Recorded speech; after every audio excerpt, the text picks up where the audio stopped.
आजच्या गोष्टीचे नाव आहे घाबरलेला ससा। एका हिरव्या गर्द जंगलात एक चुनचुनीत ससा खेळत होता। तो झाडाखाली उड्या मारत इकडे तिकडे धावायला लागला। सकाळचा प्रसन्न वारा चालू होता। अचानक जोराचा झोका आला आणि झाडावरील एक पान अलगद निसटून थेट सशाच्या डोक्यावर पडले। ससा चमकला। त्याने इकडे तिकडे पाहिले। त्यावेळी त्याला आकाशात ढग जमा होताना दिसले। त्याच्या लहानशा मनात एक विचित्र कल्पना आली। आभाळच पडते वाटतं, आता आपलं काही खरं नाही। तो घाबरला आणि झपाट्याने धावत सुटला। धावत असताना त्याला समोर हरिण दिसले। हरिण झाडाखाली शांतपणे गवत खात होते। त्याला हरणाने विचारले, अरे मित्रा सशा, इतका घाबरून का पळतो आहेस? ससा म्हणाला, आभाळ पडते, पळा पळा, आपण सगळे अडकलो तर काय होईल? हरिण चमकले। त्याने सशाला विचारले, तू स्वतः पाहिलंस का? पण ससा घाबरलेला असल्यामुळे त्याने विचार केला नाही आणि तो पुढे पळत राहिला।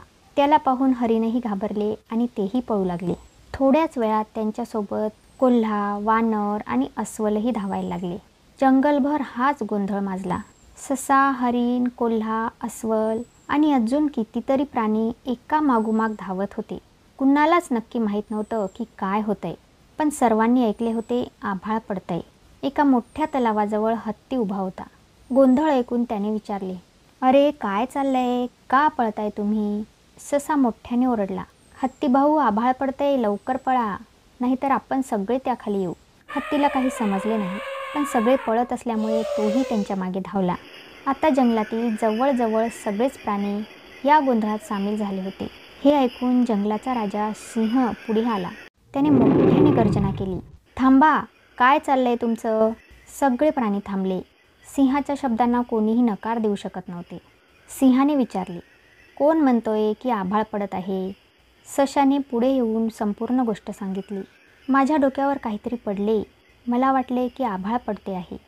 सिंह हसला आणि म्हणाला, अरे आभाळ इतकं सहज पडत नाही, चल आपण खरं काय ते पाहूया। सिंहाने सगळ्यांना त्या झाडापाशी नेले। त्यांनी वर पाहिले आणि तेव्हा सशाला कळले की ते फक्त एक पान होते। सगळ्यांना हसू फुटले। ससा लाजला आणि म्हणाला, मी मोठी चूक केली, मी पाहिलंही नाही आणि घाबरून पळालो। सिंहाने सगळ्यांना समजावले, कुठलीही गोष्ट आधी स्वतः तपासा, घाबरून निर्णय घेऊ नका। तुम्ही घाबरला की इतरांनाही भीती वाटते। सत्य शोधल्याशिवाय कोणत्याही अफवांवर विश्वास ठेवू नका। सगळ्यांनी सिंहाची शिकवण मनात घेतली। ससा आता अधिक समजदार झाला। नेहमीप्रमाणे जंगल पुन्हा आनंदाने भरून गेले, पण आता सगळे शहाणे झाले होते। या गोष्टीवरून आपल्याला शिकवण मिळते, कुठल्याही गोष्टीवर त्वरित विश्वास ठेवू नये। आधी नीट विचार करावा, सत्य शोधावे आणि मगच प्रतिक्रिया द्यावी। तर मित्रांनो, ही गोष्ट इथेच संपली। अशाच प्रकारच्या मनोरंजक कथा ऐकण्यासाठी आमच्या चॅनलला सबस्क्राईब करायला विसरू नका। भेटूया पुढच्या कहाणीमध्ये। तोपर्यंत धन्यवाद।